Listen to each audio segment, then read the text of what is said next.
Assalamualaikum warahmatullahi wabarakatuh.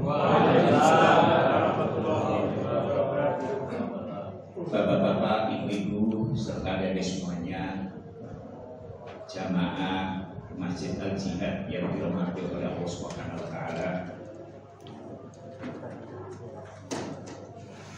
A'udzubillahi minasyaitonir rajim. Bismillahirrahmanirrahim.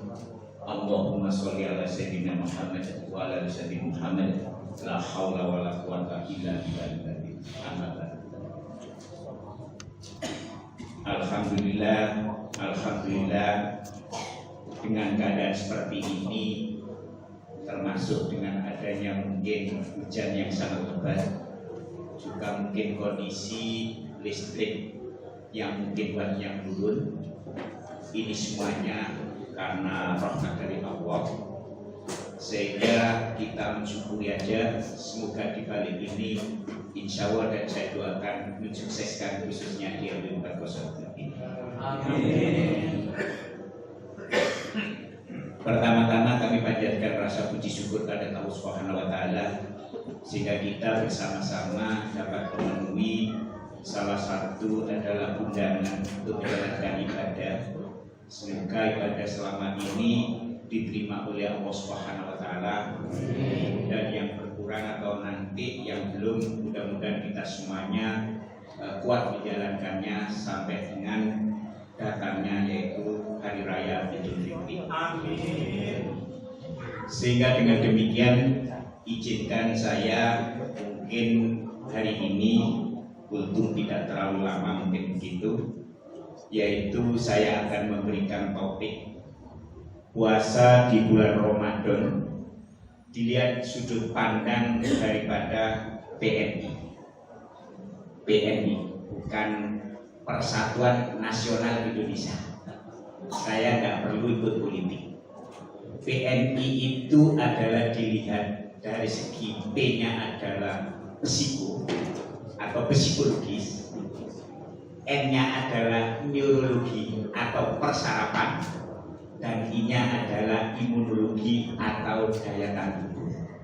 Jadi bagaimana dilihat dari sudut pandang itu, maka ada 3 hal yang akan saya kupas di dalam kultum ini. Yang pertama tentang psikologis. Maka apabila bapak-bapak, ibu-ibu, adik semuanya, dengan datangnya di bulan Ramadan ini, kita yang namanya pikiran perasaan kita tuangkan dengan rasa senang, dengan rasa bahagia. Lu apakah nggak boleh muring-muring kata? Jadi menurut WHO itu nek orang tidak pernah marah dan normal, marah lama kita nggak normal gitu ya. Jadi manusia itu ya boleh marah asal dilihat sejauh mana sih tingkat masalahnya itu, jangan sampai berlarut. Sehingga kalau endingnya bisa menyimpulkan dia menyelesaikan kemarahannya, tidak ada masalah, itu masih normal menurut WHO. Sehingga dengan demikian menurut WHO kita lihat bahwa di surat dari sudut pandang tentang psikologis, bahwa dengan adanya puasa Ramadan ini, maka kita bisa akan meningkatkan atau mempertahankan ketahanan fisik yang pertama. Sehingga siapa yang menjalankan puasa, maka insya Allah daya tahan tubuhnya akan meningkat atau sehat terus. Bahkan ada sebuah hadis dari Rasulullah SAW yang diriwayatkan oleh Abu Hurairah, bahwa berpuasalah maka engkau akan sehat. Jadi siapa yang berpuasa pasti sehat. Tapi kalau ada yang sakit badan, itu kalau saya simpulkan penyebabnya ada 2. Yang pertama, kenapa secara teori bahwa puasa itu akan menyehatkan tubuh, tapi masih ada orang yang mungkin sakit, itu penyebabnya ada 2. Yang pertama, mungkin syariat atau pedoman atau panduan di dalam menjalankan puasa itu kurang pas. Contoh misalkan, pada saat kita melaksanakan atau menjalankan yang namanya sahur, maka kan harus makan. Tapi ada yang hanya minum air putih wis cukup. Padahal air putih apa kandungannya? Hanya mengurangi cairan yang hilang. Ini yang sementara. Tapi kalau 1 bulan dilakukan belum terus terang. Sehingga dengan demikian waktunya sahur ya harus kita sahur. Waktunya berbuka ya harus kita berbuka. Ini kalau dijalankan dengan baik, insya Allah regulasi yang namanya tenaga di dalam tubuh tidak akan hilang. Walaupun puasa salam sehari itu kalau kita lihat selama 14 hari. 14 jam tidak sorry. Maka dengan demikian tolong yang namanya sahur, yang namanya buka harus kita jalankan supaya kita menjadi sehat. Yang kedua, kenapa itu sudah dijalankan Pak Tono? Akan tetapi kok masih banyak yang sakit. Mohon maaf, mungkin itu cobaan dari Allah Subhanahu wa Ta'ala. Semoga dengan cobaan ini saya doakan yang sakit cepat sembuh, sehingga bersama-sama bisa berkumpul di Masjid Al-Jihad ini. Salah satunya adalah kita melaksanakan ibadah. Jadi mohon yang sakit yang sabar, dengan kesabaran nanti kita lihat apa dampaknya. Kalau kita terlalu marah juga apa dampaknya nanti kita lihat. Itu secara dilihat dari segi fisik. Kemudian yang kedua, puasa dilihat dari segi yang namanya pengalaman keagamaan. Maka dengan demikian, dengan adanya di bulan Ramadan ini, maka nilai agama akan ditingkatkan. Di mana yang setiap hari yang sudah kita lakukan, seperti menjalankan puasa, dilanjutkan dengan sholat wajib, kemudian sholat isya, sholat taraweh, sholat witir, sholat sunat, dan membaca Al-Quran. Ini adalah dilihat dari psikologis untuk meningkatkan yang namanya adalah pengalaman keagamaan. Bisa juga dilihat dari psikologis, yaitu puasa akan meningkatkan yang namanya nilai sosial. Apa di dalam nilai sosial ini?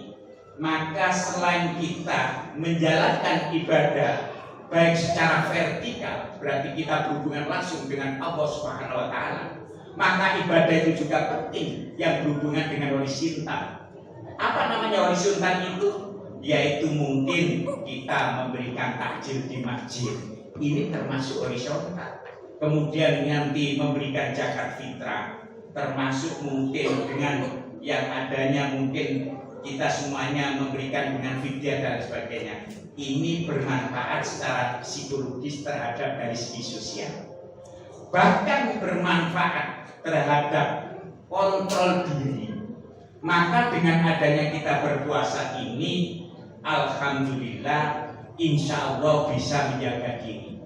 Kalau tidak percaya, misalkan pada saat di bulan puasa ini, mungkin tadi setelah sholat zuhur, Pak Bayaki ngolah, ayo mokel kok.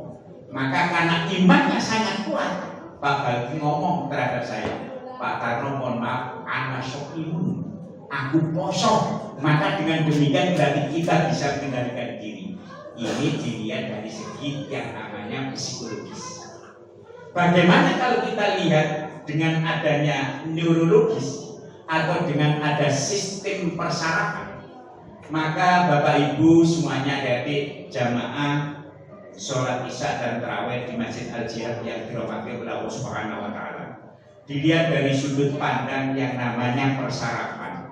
Maka dengan menjalankan ibadah puasa, maka akan munculkan sel saraf baru di otak.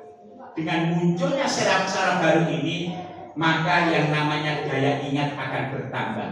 Sehingga dengan demikian saya titip kepada ibu-ibu, khususnya untuk anak-anak, nek pingin pinter suruh puasa Senin Kamis, insya Allah daya ingatnya akan bagus dan anak akan menjadi cerdas dan pandai, insya Allah seperti itu. Sehingga dengan demikian, selain juga untuk menambah sel di dalam sel saraf otak, termasuk yang namanya daya ingatnya sangat bagus, maka dengan adanya puasa ini terhadap sistem yang namanya persarafan akan meningkatkan yang namanya kadar serotonin, yang mana kadar serotonin ini bisa mengendalikan tentang emosi, bisa mengendalikan tentang perasaan hati, sehingga yang menjalankan puasa perasaannya tenang, walaupun THR-nya sudah dibagi dan habis tetap tenang. karena kita menjalankan puasa.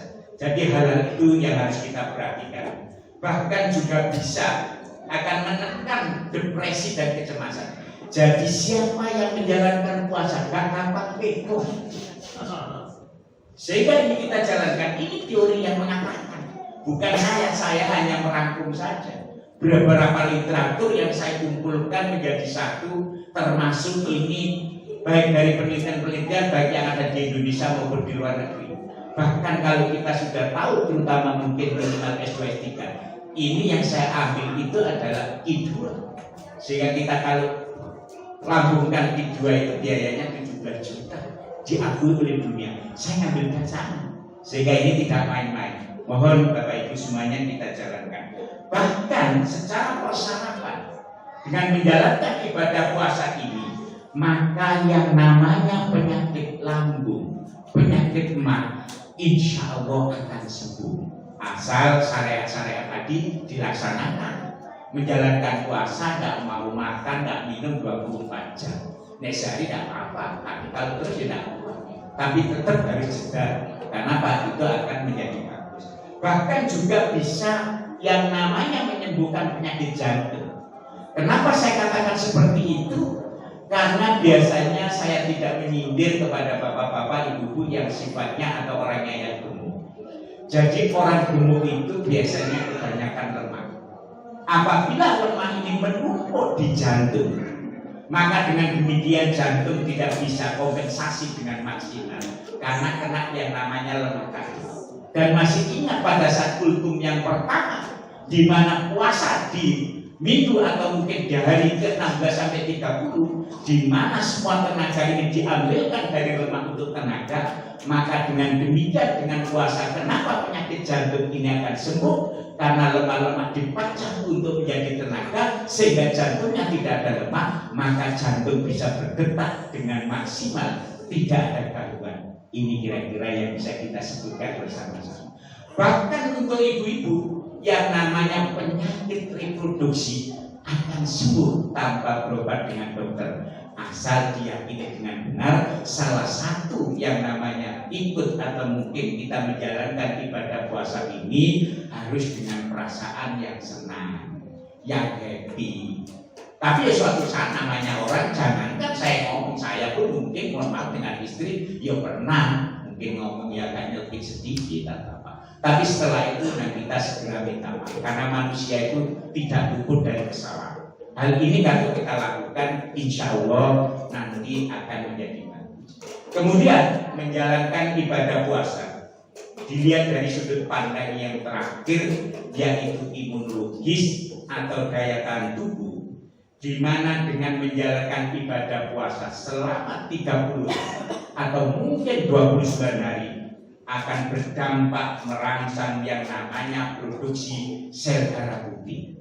Bapak Ibu semuanya mungkin tahu sel darah putih adalah di mana di dalam tubuh kita ini untuk mempertahankan kesehatan. Tapi apabila ada orang sel darah putihnya rendah, maka orang itu gampang kena penyakit. Maka apabila menjalankan ibadah puasa ini, sel darah putih kita meningkat. Sehingga meningkat ini mempertahankan kesehatan. Dengan kesehatan sangat bagus, bisa menjalankan ibadah, bisa bekerja, bisa menafkahi anak dan istri. Insya Allah istri yang di rumah dengan berdoa yang solehah, insya Allah rezekinya barokah. Bahkan dengan peningkatan yang namanya daya tahan tadi atau leukosit tadi, sel darah putih tadi, maka dengan demikian kita semuanya gak gampang kena penyakit. Kita selalu sehat karena pertahanan kita kuat. Dan yang tidak kalah penting juga dengan berpuasa, dengan adanya imunologi ini, selalu saya katakan di mana sel-sel yang rusak terhadap tubuh kita itu diganti dengan yang baru. Jadi mungkin wajahnya tambah berseri-seri begitu ya. Baik yang perempuan yang tadinya kelihatannya umur 50, tapi menjalankan ibadah puasa selama 30 hari, maka umurnya kelihatan 35. Pakai. Jadi tidak perlu biasanya ibu-ibu itu datang. Kalau ke Sidoarjo saya ngantar ini saya itu kemana, ke Cito dan sebagainya, datang ke Larissa, LBC. itu sekali membersihkan 650.000 sekali membersihkan.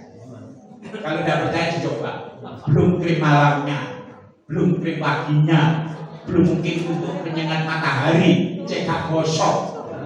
Berapa biayanya? Coba uang itu taruh di infak di Masjid Al-Jihad. Kita menjalankan ibadah puasa, sholat berjamaah, insya Allah mendapatkan pahala berlipat-lipat. Selain wajahnya berseri-seri, juga mendapatkan imbalan, yaitu amalan dari Allah Subhanahu wa Ta'ala. Itu kira-kira yang bisa kita berikan, termasuk juga mengurangi lemak. Semoga ini semuanya bermanfaat sehingga bisa kita simpulkan bersama-sama dari awal sampai akhir. Mohon diingat-ingat selalu apa yang saya simpulkan ini, karena yang saya kutip adalah yang terakhir, bahwa di dalam menjalankan ibadah puasa ini hati-hati selama kita di dunia. Hati-hati selama kita di dunia. Apa yang harus kita hati-hati? Selama di dunia itu, surga itu dikelilingi dengan hal-hal yang namanya adalah yang tidak enak. Jadi surga itu dikelilingi oleh diputeri atau didampingi dan sebagainya, hal-hal yang tidak enak. Yang namanya neraka itu dikelilingi dengan hal-hal yang sangat enak. Terus sehingga dengan demikian, siapa yang berani melawan dengan adanya hal-hal yang tidak enak ini, insya Allah pahalanya pasti surga.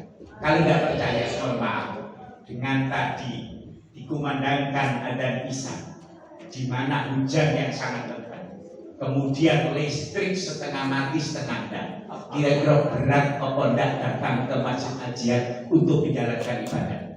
Ayo menyoringan kakak cewek. Yang namanya ibadah puasa, siang hari terik matahari begitu panas, sehingga kita di jalan raya kira-kira ngelak apa enggak? Berat apa enggak? Jadi yang namanya surga itu berat untuk di dunia. Tapi kalau ini kita jalankan, insya Allah jadi bagus. Nek neraka enteng. Kau bisa katakan, wes gak usah poso, poso. Buat apa? Karena kita ingin menikmati ada di dunia. Kandang ngelak, maka dia tidak. Termasuk mungkin sholat malam dan sebagainya. Lah, mau sholat malam, buat tulen mau. Sehingga dengan demikian, jadi perlu kita simpulkan, mohon diperhatikan bahwa kita berada di dunia itu, yang namanya surga dikelilingi dengan hal-hal yang tidak enak atau yang berat, tapi yang namanya neraka dikelilingi dengan hal-hal yang sangat ringan atau sangat berat. Mudah-mudahan ini bermanfaat untuk kita semuanya. Apabila ada kata-kata kurang berkenan, mohon maaf dari saya, kami akhiri. Wassalamualaikum warahmatullahi wabarakatuh. Waalaikumsalam warahmatullahi wabarakatuh.